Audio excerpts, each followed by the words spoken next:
香油刚才我用完了。这样我们吃饱了一起准备哦。大家好，我是小燕，我是阿成。我们家通常都是以这3种油为主咯。有蒜头油啦，有红葱油，然后也有猪油。它呢好像画龙点睛，这样可以让食物瞬间变得美味。做法也很简单哦，我们一起来制作吧。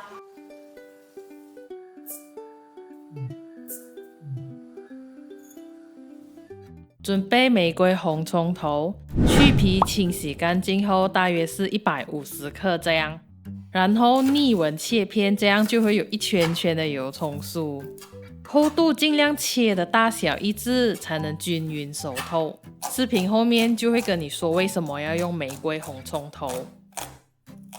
把切好的葱头片放在烤盘上，加入少许盐抓均匀。红葱头本身有很多水分，加盐是要让它脱水。然后放入烤箱，用大约摄氏120度开旋风烘烤30分钟。当然，这也是加快红葱脱水的步骤。没有烤箱的话，也可以晒太阳或放入冰箱隔夜，也能让它变得比较干爽。这些步骤都是为了能做出熟3个月还能保持酥脆的油葱酥。出炉后，红葱片就会像这样有脱水的样子了。倒进锅里，加入300克的食用油，也就是红葱头和油的比例是1:2。我觉得这个比例的味道和分量刚刚好。建议全程用中火来炼葱油会比较好控制哦。过程中需要一直搅动，尤其锅边是最容易焦的地方哦。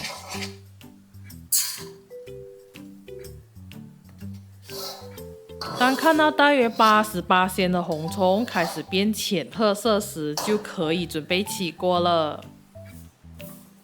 你可以看到我的刀法不是很好哦，那些比较厚的还没变色。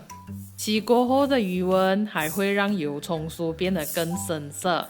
摊开来放在锅子上沥干油和放凉，晾凉后才装罐，不然水汽会导致油葱酥变软哦。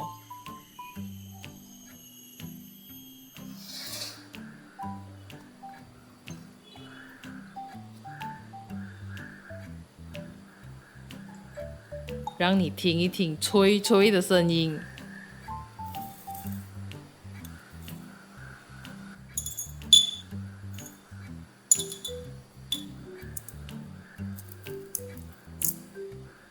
这样做出来的油葱酥，我试过最长收冰箱3个月都还酥脆哦。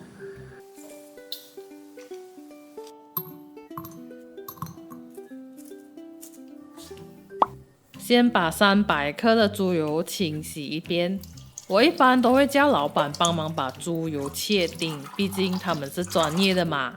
看他们切好像很容易，这样2-3刀就搞定了。把洗好的猪油放在滤网上沥干水分。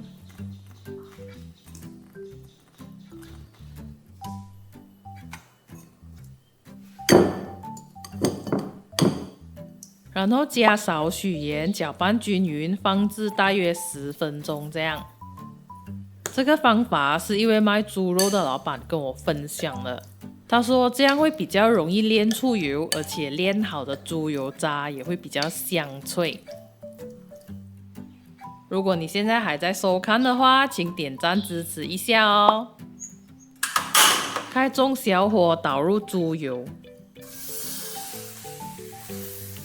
摊开来，干锅煎给它出油，然后不时翻炒就可以了。炼猪油的方法有很多，这种是最简单粗暴的。我个人觉得猪油没焯水直接炼是 OK 的，不过我也听说过有一些地方的猪肉会有很重的腥味啦，需要加姜片和料酒焯水一遍，所以就看哪一种方式适合你咯。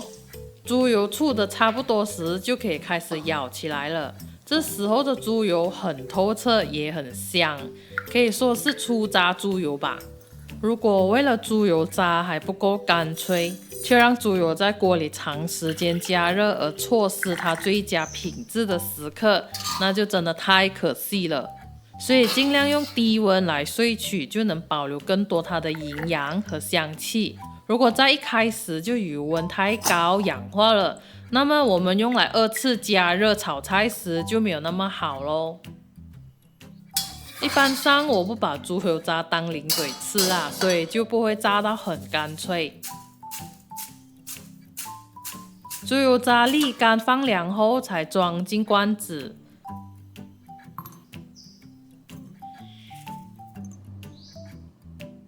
放冰箱后能让它吃起来更干爽，也比较保鲜。猪油放入冰箱冷藏能延长保鲜期，但会变成膏体，所以需要用阔口的罐子来装。那么要使用的时候呢，也方便挖一勺煮菜或拌面。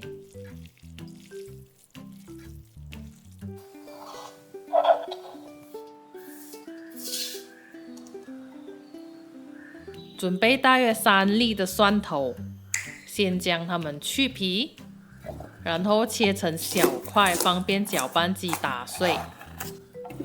当然你要用刀剁碎也是可以的。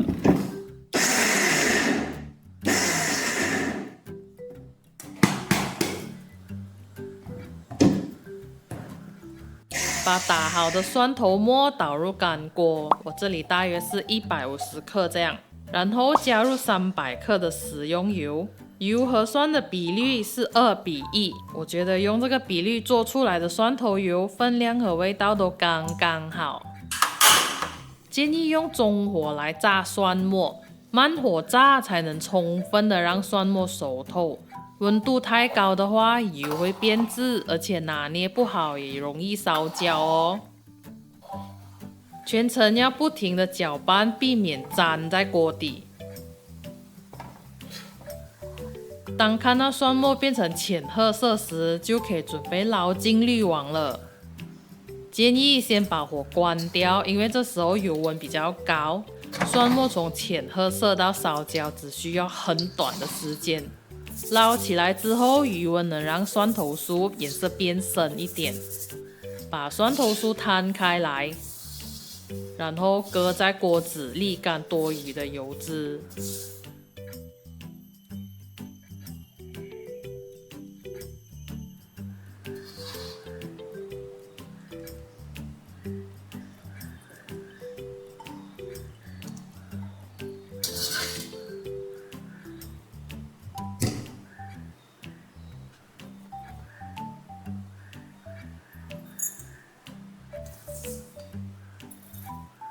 放凉后，把蒜头油和蒜头酥分别装进罐子里就完成了。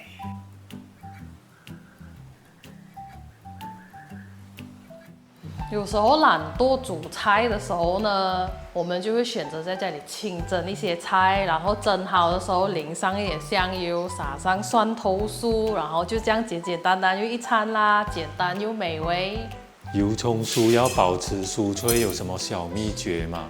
它其实跟你制作的方式还有收藏的方式有关系之外呢，其实跟红葱头的品种有关系的哦。就有一次我跟我家婆闲聊的时候呢，得知有一个 homemade 卖油葱酥的阿姨那边就有说，那个玫瑰红葱头其实就是让这个葱油酥酥脆的秘诀。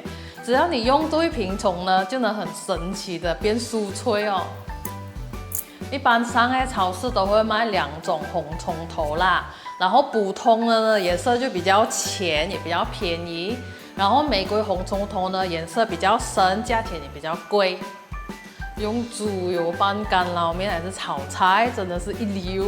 还有撒上那个猪油渣吃，真的是人间美味。还有一样就是猪油渣拌饭，真的是简单又很好吃的料理。